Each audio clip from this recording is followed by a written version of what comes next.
Get it going.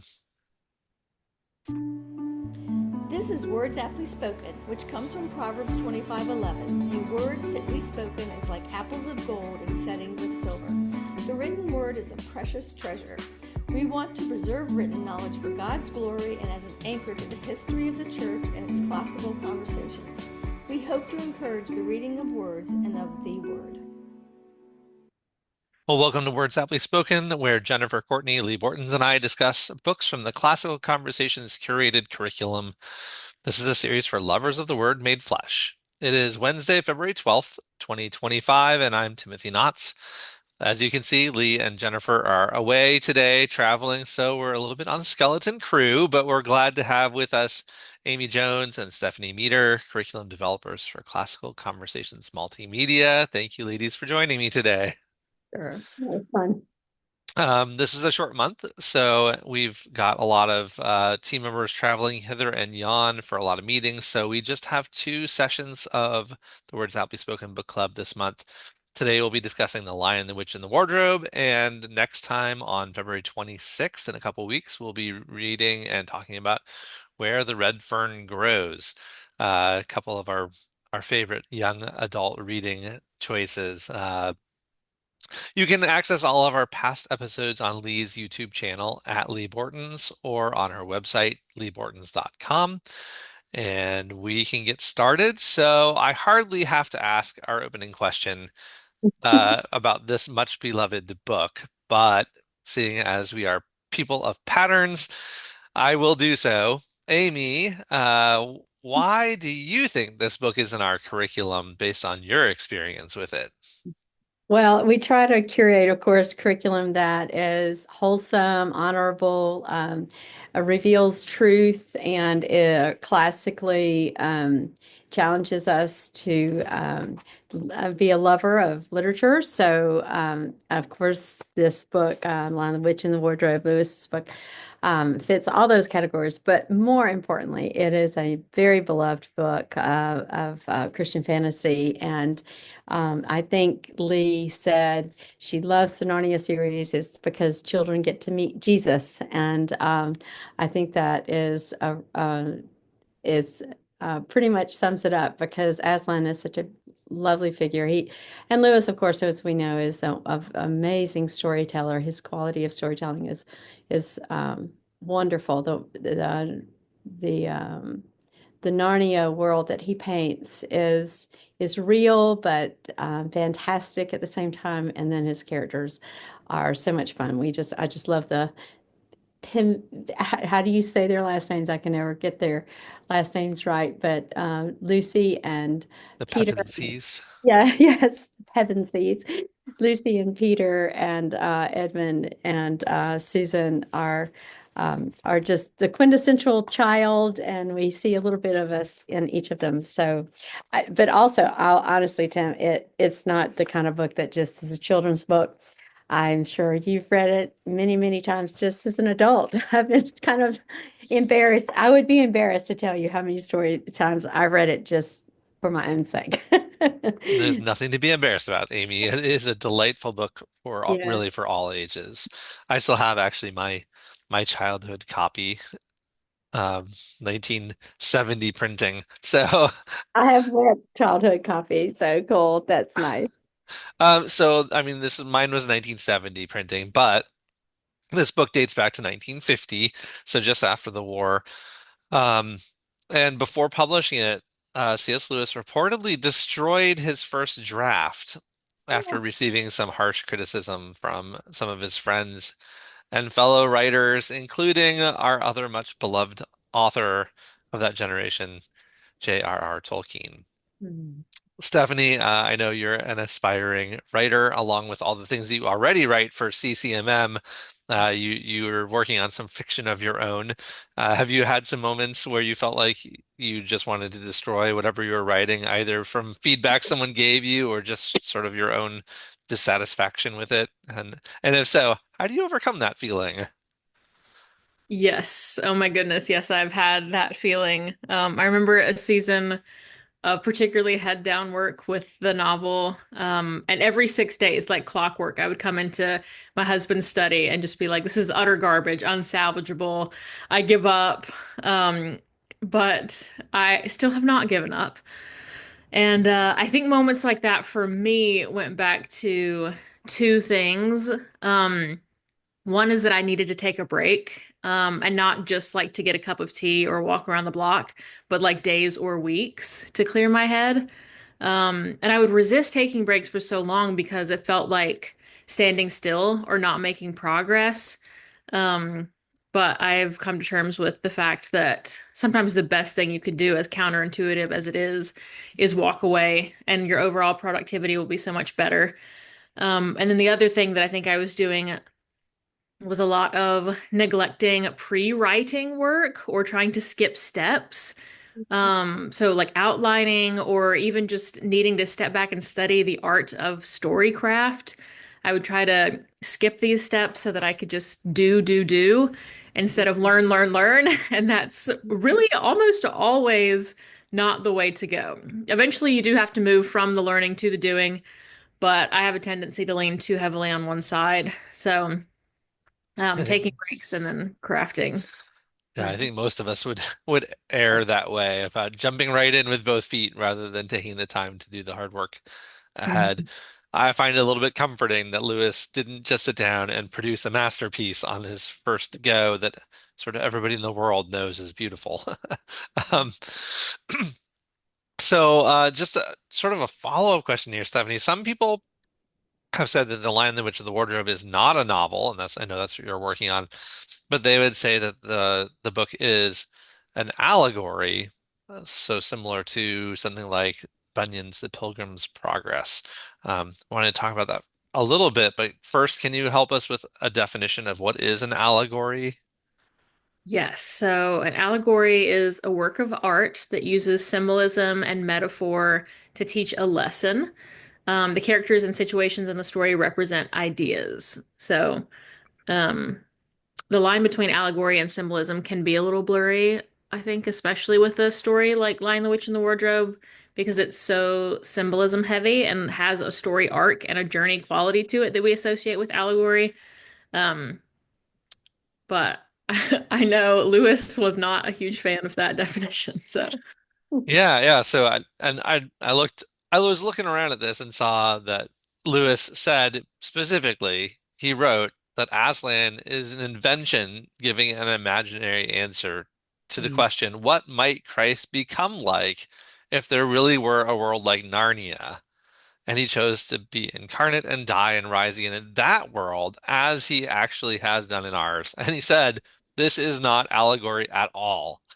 It Mhm. was really clear. So, where do we see some allegorical bits and pieces that would justify where people would think they saw allegory in Narnia? well, I think Aslan comes to mind first, just that character symbolizing Christ.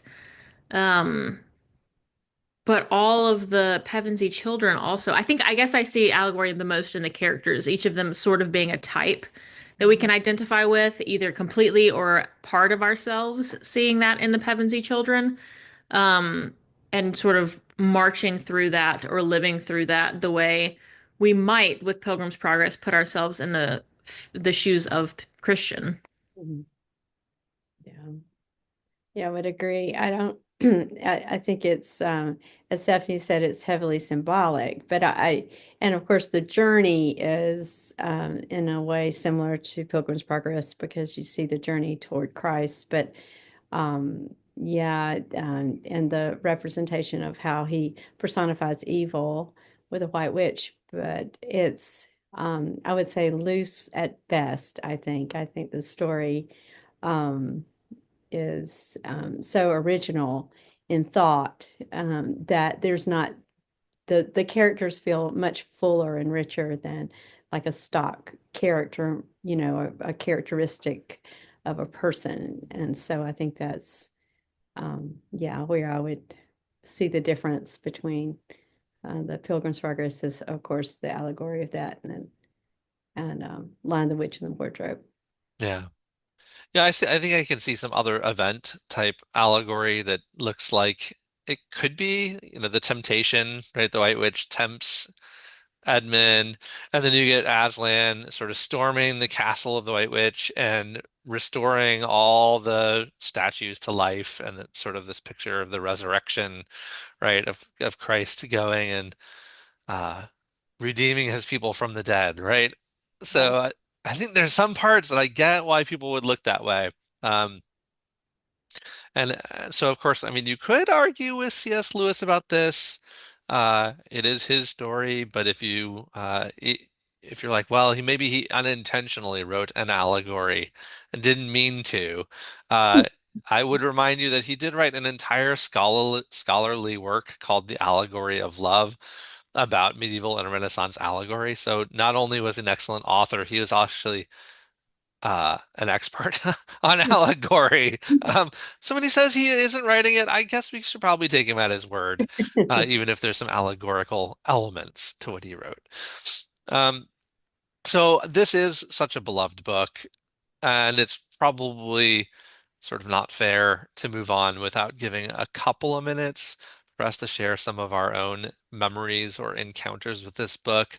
Amy, I know you said you've read it many times as a youth and adult. So maybe if you have a particular story or something important about it that you recollect, either recent discovery or something from the past that you'd like to share. Oh, yeah, I was thinking about it because my first encounter with The Lion, the Witch, and the Wardrobe, I didn't really even know the title of the story because my fourth grade teacher would always read to us after this is the old days. She would actually read aloud to us for 30 minutes after lunch. And I grew up in very hot Georgia. I remember it being a very hot day and the windows were open and the fan was going and everybody was drowsy.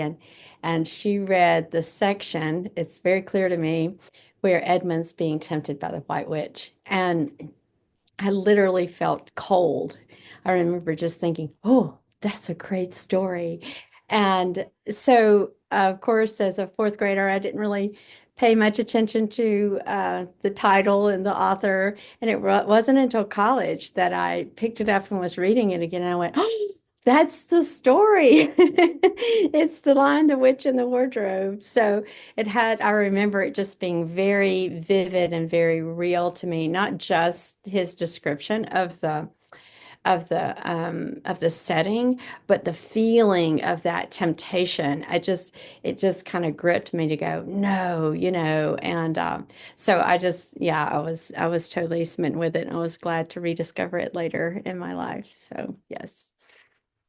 How about you, Stephanie? I I can't remember my first time interacting with it. It's one of those things that's woven into my childhood. But I will say that when the movie came out, my CC Foundations friends and I kind of got reacquainted with the stories again, and we all started reading them again. And would I mean, playing Lion, the Witch, and the Wardrobe would dominate our lunch times and the period after Community was finished, while the parents were talking, we would venture into the woods around the church where we met. Um, and so The Lion, the Witch, and the Wardrobe just became so real to us in a way that was new. It just leapt off the page and informed our everyday lives. And it was almost just like a little club that we were in together that had been started by this book.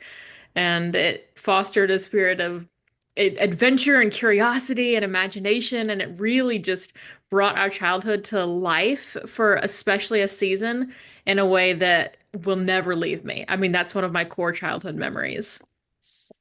Awesome.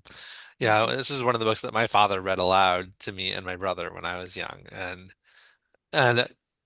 he read a lot of books, different books, but this one particularly, and then The Lord of the Rings, Mhm. um, were so powerful, so strong stories, right? That even as a young child, youngish child, that they reach out and grab you, right? They don't lose you the way that so many other stories do along the way.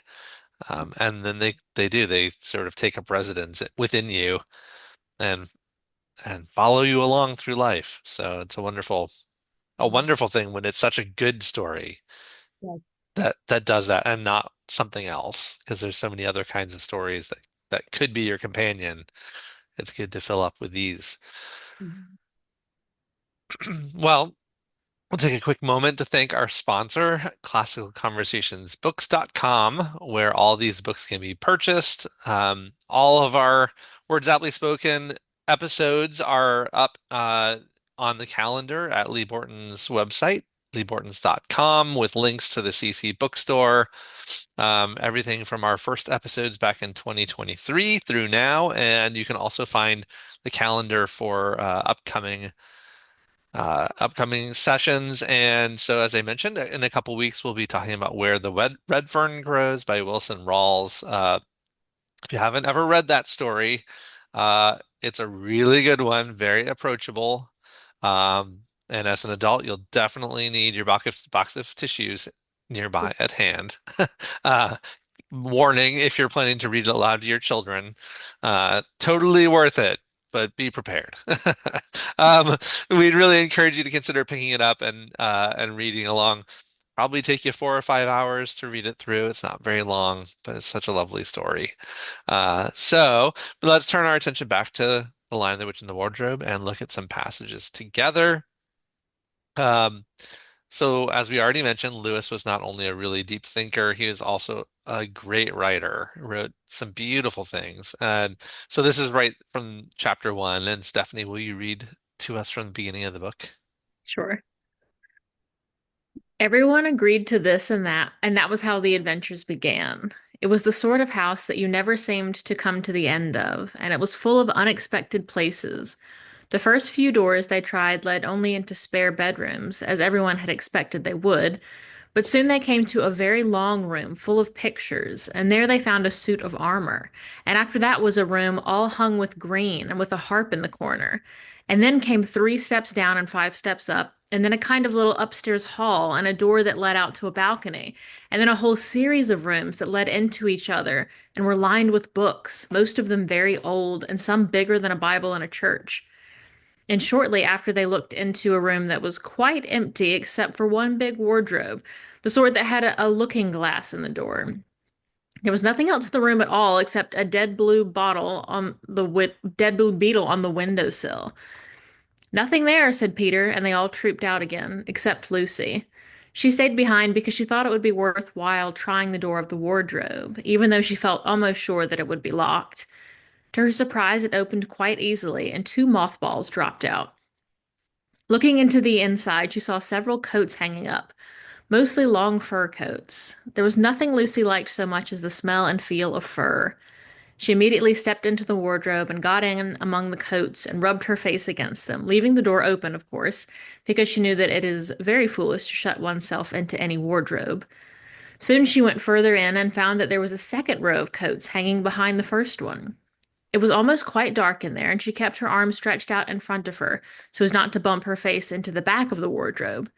She took a step further in, then 2 or 3 steps, always expecting to feel the woodwork against the tip of her fingers, but she could not feel it. So, how is it that Lewis draws us into Lucy's adventure in just these three short paragraphs? Well, he chooses particular details, I think, always think he's at a child's eye level. You know, what you would notice, like the picture and the armor and the harp, like, what's that about? You know, and then the little blue bottle fly. I always thought that was a funny little detail that you would notice, a child would notice on the windowsill, you know. So all the little details that he chooses to show us as we see this, begin to imagine this wardrobe in this room. And so I think that draws me in. How about you, Stephanie, as the writer? Yes. Oh my gosh. I love the way he sets the pace almost. He draws us in with room after room after room, and you get the sense of rushing around and exploring.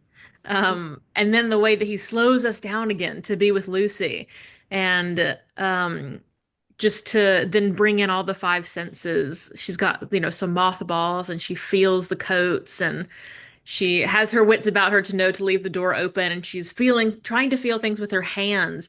And Lewis just really puts us into the scene and then puts us into her body with her as she's having this experience, and it comes to life. So good. Yeah. You're just so anticipating, aren't you? Like what is about to come, what's happening. And so, yeah, I think that somehow, like you said, he paces it so well because you get that flurry and then you're just really just all of a sudden you're in the wardrobe and I can almost feel my hands extending, and you close your eyes. Mhm. Where is the end? So it's just great. I love it. Yeah, the sense of mystery is heavy Hmm. throughout, isn't it? This big house that is full of mysterious rooms, and there's the childlike logic, right? That this is the way that a child thinks, and we all know it because we all were children. You feel it, like well, of course she sticks her hands out. She just bonk her nose. Yep. Of course she wouldn't close the door because that would be foolish. Um, but there's no problem with just sort of wandering into the wardrobe. That's not a big deal, right? But that's just sort of the way it goes. There's it's like Tolkien talks about fairyland, right? It has its rules, Hmm. and they're inviolable rules, and that's sort of the way this is. It's childlike logic. The way she thinks makes sense Hmm. That's for a right. child. For a child. Yeah. And that he separates them out like it's just Lucy. So you already kind of just have a little bit of a connection with Lucy. Or I did, I think, in the story. So I'm curious to follow her. I'm not worried about what Peter and Edmund and Susan are doing. They're off doing, nothing here, but Lucy's the one that is going to be the curious one. So. Mm. Just as a writer, that one long sentence in the first paragraph of the room after the room with the descriptions, and it's a big run-on sentence, but clearly he's chosen that, right? He's chosen to break that rule on purpose to give that sense of room after room after room after room without break, right? Mhm. That's very clever. Um, all right, so in the next section, we're going to encounter some things about education, which I love. So Lewis was often critical of the education that he received, or at least the educational experience that he had. Clearly, he received a very good education because, man, is he a smart cookie.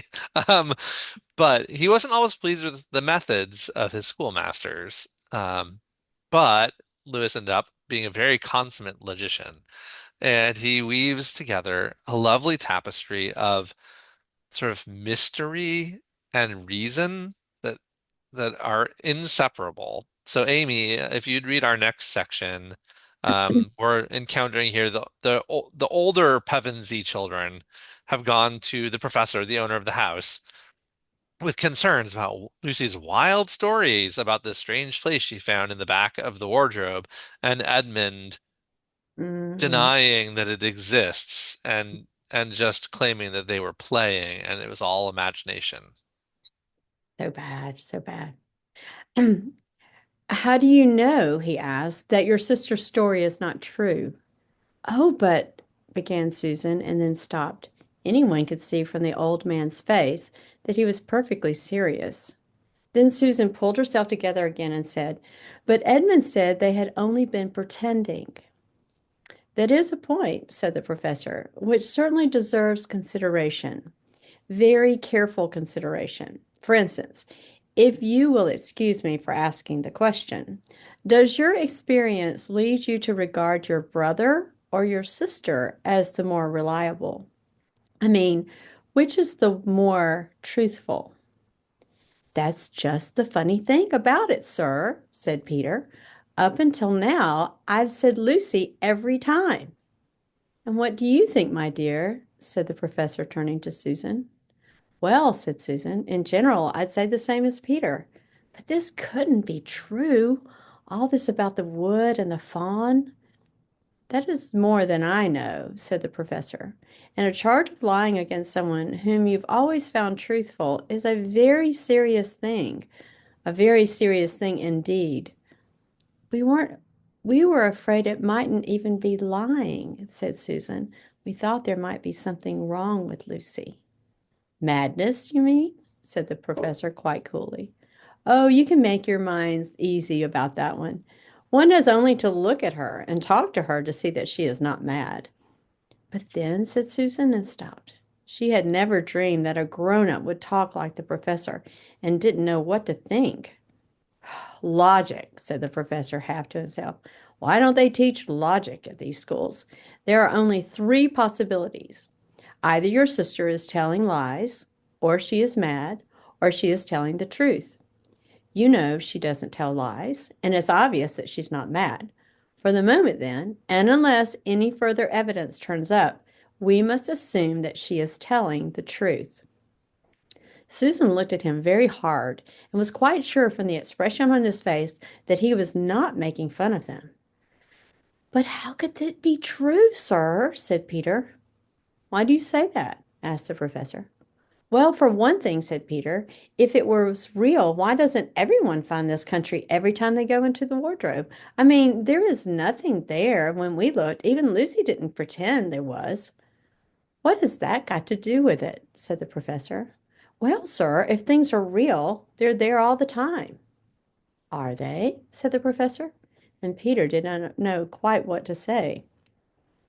But was no time, said Susan. Lucy had had no time to have gone anywhere, even if there was such a place. She came running after us the very moment we were out of the room. It was less than a minute, and she pretended to have been away for hours. That is the very thing that makes her story so likely to be true, said the professor. If there really is a door in this house that leads to some other world, and I should warn you that this is a very strange house, and even I know very little about it. If, I say, she had gone and got into another world, I should not be at all surprised to find that the other world had a separate time of its own, so that however long you stayed there, it would never take up any of our time. On the other hand, I don't think many girls her age would invent that idea for themselves. If she had been pretending, she would have hidden for a reasonable time, then before coming out and telling her story. But do you really mean, sir, said Peter, that there could be other worlds all over the place, just around the corner like that? Nothing is more probable, said the professor, taking off his spectacles and beginning to polish them, while he muttered to himself, I wonder what they do teach them at these schools. But what are we to do? Said Susan. She felt that the conversation was beginning to get off the point. My dear young lady, said the professor, suddenly looking up with a very sharp expression of both of them, there is one plan which no one has yet suggested, which is well worth trying. What's that? Asked Susan. We might all try minding our own business, said he, and that was the end of the conversation. Probably one of my favorite parts in the whole book. Yes, me too. Love it. So what is it?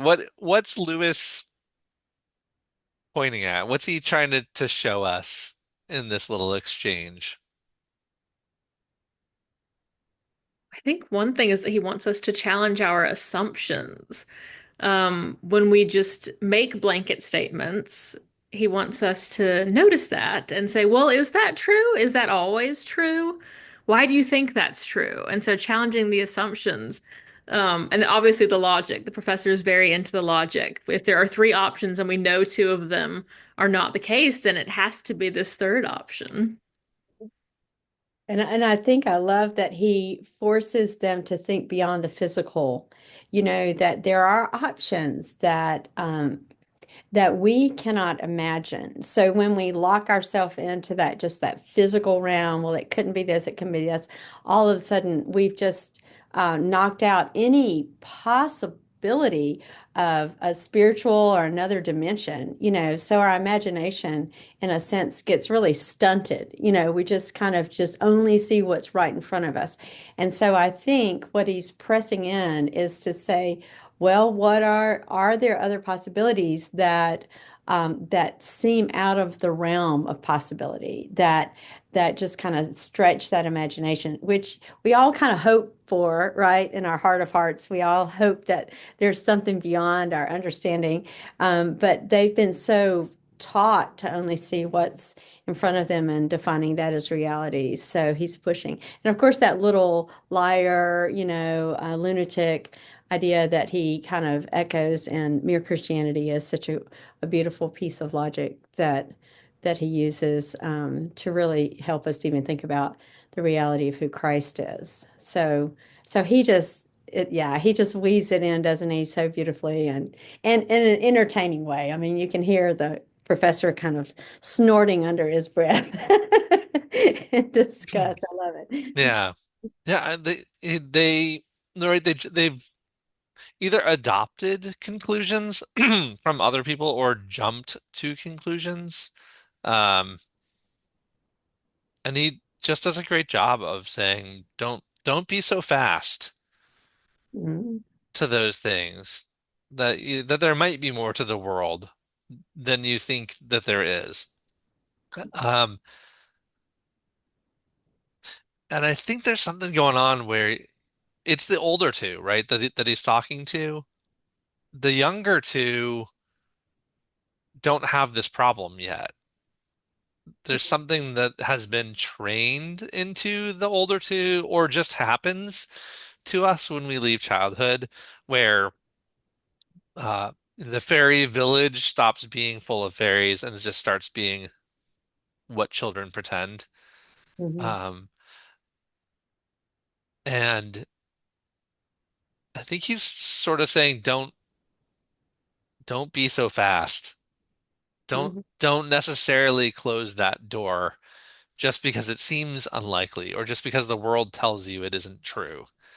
Yeah. Um, I really And do. Go yeah. ahead, Amy. I was thinking they took it on themselves as the older two to come ferret out, what's wrong with Lucy. And in a sense, he's trying to say that's not really your responsibility. And also the fact that they don't examine the situation morally. Who is the one who tells the truth? I think that's the worst thing for Lucy. She feels so betrayed because she does have the better reputation, and yet they doubt her. And I think that kind of be sure that you're looking at things from all sorts of angles instead of just, well, this couldn't, she's got to be lying because this couldn't happen. Instead of going, no, start with the character that you know. I think that was is wise advice. Yeah, good. Well, we're gonna jump to the end of the story. Many of us really hate it when a good story, science fiction story or fantasy story or even a fairy tale ends with, and she woke up and it was all just a dream, because it kind of ruins the whole thing, right? It destroys all that hard work you did to suspend the disbelief and put yourself into the story, and then boom, it's like, oh man. It's just a dream. Come on. That's a cop out. So I love it how Lewis manages to keep Narnia and the real world at the same time without having to leave the Pevensies in Narnia forever. So I'm going to read us just the last couple paragraphs. So these kings and queens, that's the Pevensies, entered the thicket, and before they had gone a score of paces, they all remembered that the thing that they had seen was called a lamp post. And before they had gone 20 more, they noticed that they were making their way not through branches, but through coats. And next moment they all came tumbling out of the wardrobe and into the empty room, where they were no longer kings and queens in their hunting array, but just Peter, Susan, Edmund, and Lucy in their old clothes. It was the same day, and the same hour of the day on which they had all gone into the wardrobe to hide. Mrs. Macready and the visitors were still talking in the passage, but luckily they never came into the empty room, and so the children were not caught. And that would have been the very end of the story if it hadn't been that they really must explain to the professor why four of the coats out of his wardrobe were missing. And the professor, who is a very remarkable man, didn't tell them not to be silly or not to tell lies, but believed the whole story. No, he said, I don't think it will be any good trying to go back through the wardrobe door to get the coats. You won't get into Narnia again by that route. Nor would the coats be much use to you by now if you did. Eh? What's that? Yes, of course you'll get back to Narnia again someday. Once a king in Narnia, always a king in Narnia. But don't go trying to use the same route twice. Indeed, don't try to get there at all. It'll happen when you're not looking for it. And don't talk too much about it, even amongst yourselves. And don't mention it to anyone else unless you find out that they've had adventures of the same sort themselves. What's that? How will you know? Oh, you'll know all right. Odd things, they say. Even their looks will let the secret out. Keep your eyes open. Bless me, what do they teach them at these schools? What's he doing here at the end? Why is this such a great way to end this story? I think it gives an explanation for why it could be real, even though no one is talking about it. He plants that seed of you're not supposed to say anything unless you can see in the other person that they already get it. And so it's believable that maybe this knowledge is floating around and not spoken about. Yeah, it's like this wonderful bridge, isn't it? Because I love that where he says, once a king in Narnia, always a king. So there's this like Stephanie said, this secret kind of like connection that we make. Have you been to Narnia? Have you been to Narnia? So yeah, it's just so creative. It's so well done. It is. I think it's an invitation into that thing that Stephanie was talking about, right? That children who read it, like, have you been to Narnia? Do you know Yes. Narnia? Right? There's just like that secret society, right? Have you found the other people? And even as adults, I think that calls to us. We want that, even if we aren't quite young enough, really young enough to enjoy it fully. But it awakens something youthful in us. Um, it's also it's also a little bit of a Christian ending, right? The as we encounter people in our lives, there's something uh, once a son of heaven, Yes. always a son of heaven, and you'll kind of know them when you see them, right? The Only of story. course we don't not talk about heaven. Right, right, right. Yeah, and the story continues. I think that's what I love about it. Like when you close that book, you're like, oh, maybe I'll get to read another story about Narnia. So I love the fact that he doesn't, there's not like the Lord of the Rings when it ends, and you're like, whoa. I know. There'll never be any more of these. No. Yes. Good. Well, any last closing words, Stephanie? Anything else you wanted to say? No. Well, thank you, Amy and Stephanie, for joining me today. Thanks to our audience for sticking along with us through this really short version of a conversation about Lion, the Witch, and the Wardrobe. We could go on talking about this one for days and days and days, probably longer than it takes to read it. But hope you enjoyed it, and we look forward to being with you next time. Thanks, everybody. Yeah, we'll see you.